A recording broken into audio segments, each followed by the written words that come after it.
Hello, my name is Carrie Brown and I'm with the Central Mississippi Regional Library System. Today I'm going to be reading to you chapters 7 and 8 of A to Z Mysteries, The School Skeleton, written by Ron Roy, illustrated by John Stephen Gurney, published by Random House New York. Chapter 7. Dink, Josh, Ruth Rose, and their teacher walked back into the classroom. Now we have another mystery to solve, Mrs. Eagle told the class. Josh, why don't you and Dink and Ruth Rose tell the class what you've been up to? The three kids told their classmates about the first footprint and showed them Josh's drawing. Then they explained how they had traced and measured each teacher's shoe to try and find the one who left the footprint. Josh's drawing, Ruth Rose's list, and the 8 shoe outlines were on Mrs. Eagle's desk. Also on the desk were the drawing of the skeleton and the key that Josh had found in his locker. One more thing, Mrs. Eagle said. Someone sprinkled powder on the floor near Josh's locker, then made another footprint. She looked at the class. Any ideas? Bobby raised his hand. I think the same person who took the skeleton put the key in Josh's locker, he said. But why? Asked Ruth Rose. We don't know what the key goes to. Mrs. Eagle took the key and walked over to the classroom door. She slipped the key into the keyhole and tried to lock the door. Doesn't work in this one, she said. Then she tried the key in her desk lock. Nor this one. We could try all the locks in the school, Frankie suggested. Mrs. Eagle nodded. Good idea, Frankie. There are dozens of doors and desks. Could the key go to a suitcase or a safety deposit box? Dink asked. Mrs. Eagle smiled at Dink. Good thinking. Maybe it's the key to someone's house, Tommy said. These are all good ideas, Mrs. Eagle said, but it's not practical to go around Green Lawn trying a key in every keyhole. What I can't figure out is why he's doing this, Dink said. Why leave footprints in a key that he knows we'd find? Josh raised his hand. And why did the guy pick my locker to leave it in? He asked. Maybe he didn't, Ruth Rose said. The lockers don't have our names on them. The guy might have just picked any third-grade locker. You're right, Mrs. Eagle said. Maybe the key was meant to be found by anyone in this room. Everyone looked at each other and started whispering. Mrs. Eagle made a pile of all the evidence on her desk and handed it to Josh along with the key. But now we have to get back to work, she said. It was windier and colder as Dink, Josh, and Ruth Rose walked home after school. Let's go to my house, Ruth Rose said. I'll make hot chocolate. With whipped cream? Josh asked. Marshmallows, Ruth Rose said. The big fat ones? No, Josh, the little bitty ones, Ruth Rose answered. I like the big ones, Josh mumbled. A few minutes later, Ruth Rose let them in with her key. She found a note from her mom saying she'd taken Ruth Rose's little brother Nate to the dentist. In the kitchen, Ruth Rose's cat Tiger was lying on the table in a patch of sun. Ruth Rose shooed Tiger away, then made hot chocolate in the microwave. Dink and Josh sat at the table. Josh laid the key and the drawing of the skeleton on the sunny spot vacated by Tiger. I think we're missing something, Dink said, looking down at the key and the drawing. The guy steals the skeleton and leaves a footprint. Then he plants a key in your locker and leaves another shoe print and pouch. They sprinkled on the floor. He's trying to tell us something, but what? Ruth Rose brought 3 mugs and a bag of marshmallows to the table. They all floated marshmallows on their hot chocolate. I just remembered something, she said. Didn't Mrs. Waters tell us she was missing her powder? But she didn't make the footprint outside my locker, Josh said. I know, Ruth Rose said, but someone could have stolen her powder to use it to make that footprint. Maybe the thief wants everyone to suspect Mrs. Waters of taking the skeleton. The kids sipped their hot chocolate and thought about it. It would have to be someone who can get into her desk to get the powder, Dink said finally. Like Mr. Dillon, Ruth Rose said. Yeah, but the footprints aren't his either, Josh said. Remember, he was wearing those loafers with no tread on the bottom. And why would Mr. Dillon steal something and blame it on his secretary? Dink asked. It doesn't make sense. I wonder if anything else has been stolen from the school that we don't know about, Ruth Rose said. Well, if anyone would know, it's Mrs. Waters, Dink said. We could talk to her again tomorrow. Josh picked up the skeleton picture that had been wrapped around the key. What do you guys think this 2 on the skull means? He asked. The school doesn't have 2 skeletons, does it? The high school and the middle school might have their own, Ruth Rose said.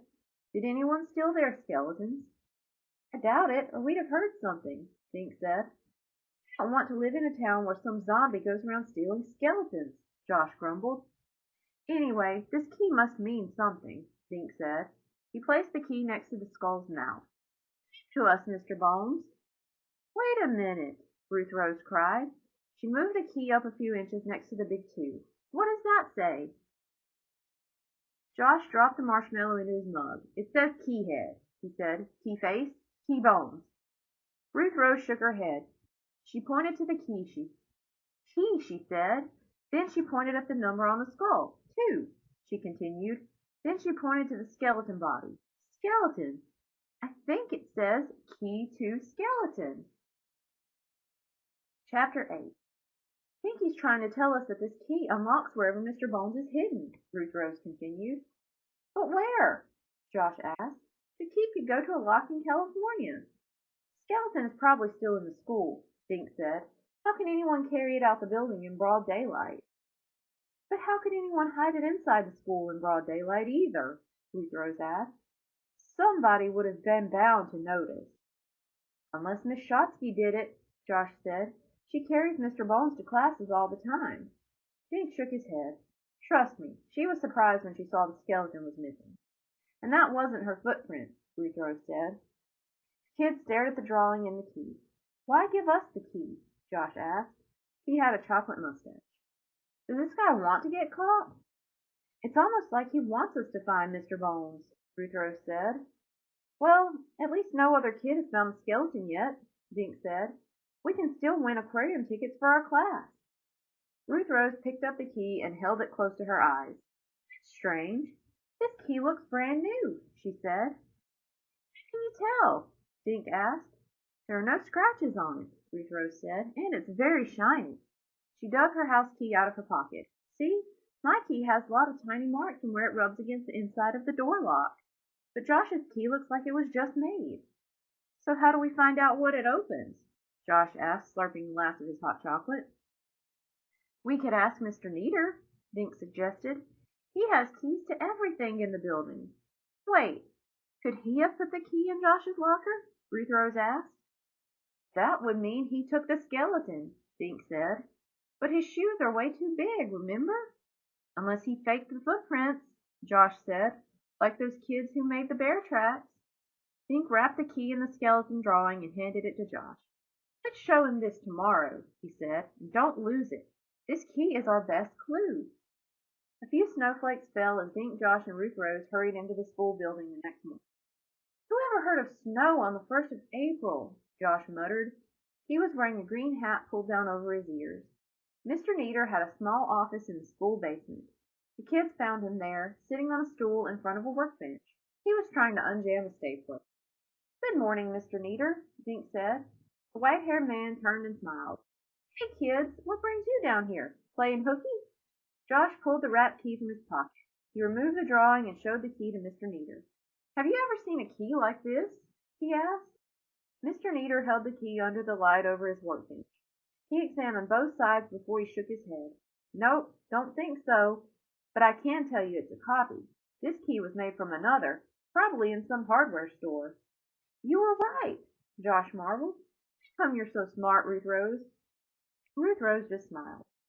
Mr. Neater unclipped the key ring from his belt and plunked it down on the workbench. He fanned the keys and compared a few with the one Josh had given him. See, an original key has the name of the company that makes it, like this one is a Yale key. He tapped Josh's key, but yours has no name. It was copied from another key. Where'd you get it? He asked, handing the key back to Josh. It was in my locker with... Just then a fifth grader came clomping down the basement stairs. He was taller than Dink and had dark brown hair and dark mischievous eyes. Well, hi, Corey, Mr. Neater said. What's up? I found this in my locker and wondered if you could tell me what it goes to, Corey said. He handed Mr. Neater a shiny key. Everyone stared at Corey's key. Did you find a drawing of a skeleton with the key? Ruth Rose asked. Corey nodded. Yup, all twisted around the key. And was there a footprint outside your locker? Dink asked, in powder. Corey looked suspiciously at Dink. Yeah, how'd you know? Because there was one near my locker too, Josh said. And I found a key in my locker with this wrapped around it." He showed Corey his picture. Corey dug into his pocket and drew out a twisted paper. Both boys laid the drawings flat on Mr. Neater's bench. The pictures, like the keys, were identical. "Hey, do you suppose this has anything to do with Miss Shotsky's skeleton disappearing?" Mr. Neater asked. "Sure it does," Corey said. He pointed to the number 2.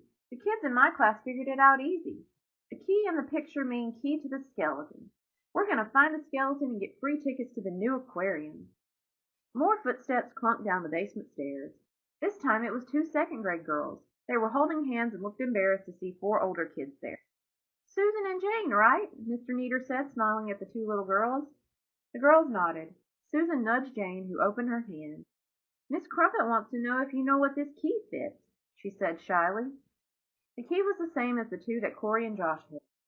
"Bet you found this key in your locker, right?" Mr. Neater said. Jane nodded, and a silly picture of a skeleton with a 2 on his head.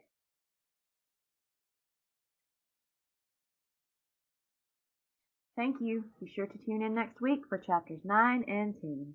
Goodbye.